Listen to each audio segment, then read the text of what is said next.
Month, we are joined here on the set by the President and CEO of the Dayton Area Chamber of Commerce, Phil Parker. Thanks so much for being with us today. Good morning. Lots of good things and then some things that just a little we're nervous about. Yeah. One of which is with Right Pat and the reduction in terms of the days that they have to take as furloughs. Right. That's good. Initially 22 days, now down to 14. That's right. Maybe we can keep it cut more, huh? Well, that's exactly right. I mean, this is a much better change for us because of the economic impact. I mean, we calculated that not just the Right Pat people, but also the rippling effect could be as high as $250 million in this year. Well, this is going to significantly decrease that, but it's still not over with. It still has an impact on those employees and their families. And we hope that Congress is still trying to figure this out.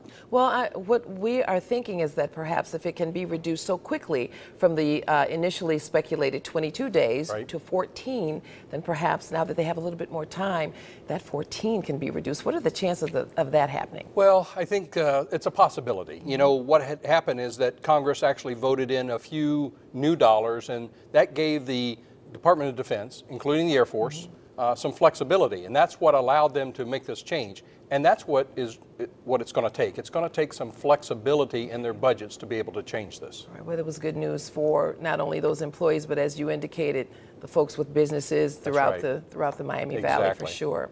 House Bill 5, wow, uniform collection of local taxes. Can that really happen? Well, we think so. There's a lot of folks that's working on this on both sides of the issue. We think that there is the possibility of a good bill, but with some compromise. I think it does take some compromise. I think both sides make some good arguments about it. We've been working on it off and on for a number of years, but finally this thing is starting to make some sense. But I think the answer lies somewhere in the middle to be fair to not only the folks and the employers that are collecting this, but also we want to be careful not to harm the municipalities in the collection of this. I think that there still needs to be some compromise. How does that work when we talk about uniform collection of local taxes? How do they figure that out? Well, when you think of all these municipalities, not just in our area, but think of all over the state. Every city that has an income tax has different rules and collection procedures, taxation rates. Then there's all these extraordinary regulations. So what they're trying to do is make this more business friendly. So the impetus behind it really does make sense, but it takes a little bit of work to get there. Would that mean that all of the municipalities would have the same rate of taxes? No, no, not necessarily. That probably won't happen because different cities have different needs, and I think we can all appreciate that.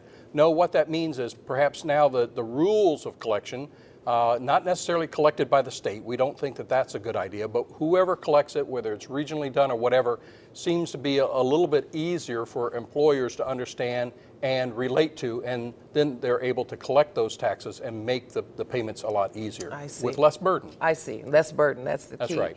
House Bill 59, which involves Governor Kasich's new budget and new retail sales taxes. Well, you know, this has been a hot topic now for several weeks, and we know that it's not over. It's going through a whole process of committee work and then going to the House and Senate. We understand what the governor's trying to do. He is trying to make Ohio a much more business-friendly state, one that really supports the business community and hopefully attracts new business. But this one has a lot of complexity to it, so there's a lot of folks that are still trying to understand it. We think that there's probably some room in the middle as to who might be taxed.